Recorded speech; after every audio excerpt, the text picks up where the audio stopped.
बिस्मिल्लाहिर्रहमानिर्रहीम। अस्सलामु अलैकुम वरहमतुल्लाहि वबरकातुहू। मेरा ये वजीफ़ा उन बहनों के लिए है जिनका शौहर उनके ऊपर जुल्म करता है, बिला वजह उन्हें मारता है, उन्हें पीटता है, उनकी ज़िंदगी जो है बर्बाद करता है।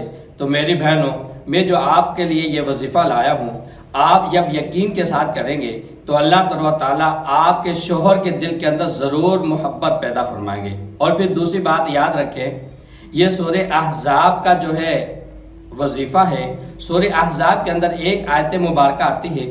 इस आयत मुबारक मफ़हूम ये है, इन्नल्लाह व मलाइकतहू युसल्लूना अलन नबी या अय्युहल्लज़ीना आमनू सल्लु अलैहि वसल्लिमु तस्लीमा। इसी आयत मुबारक का मफ़हूम ये है कि अल्लाह ताला फरमाते हैं कि मैं और मेरे फरिश्ते नबी से मोहब्बत फरमाते हैं, दुरूद व सलाम पढ़ते हैं।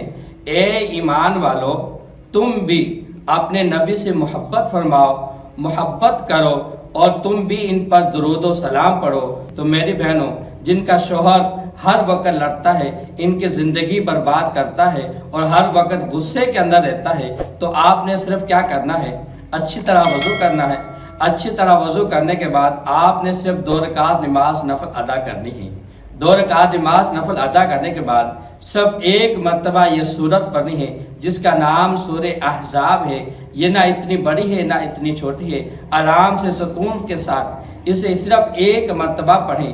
पढ़ने के बाद फिर खुदा से दुआ मांगे और फिर देखें कि अल्लाह ताला इस सूरत की बरकत से और आपने जो नफल पढ़े उसकी बरकत से अल्लाह ताला आपकी ज़िंदगी कितनी सुकून के अंदर लाते हैं और अल्लाह ताला आपके शौहर के दिल के अंदर कितनी मोहब्बत फरमाते हैं।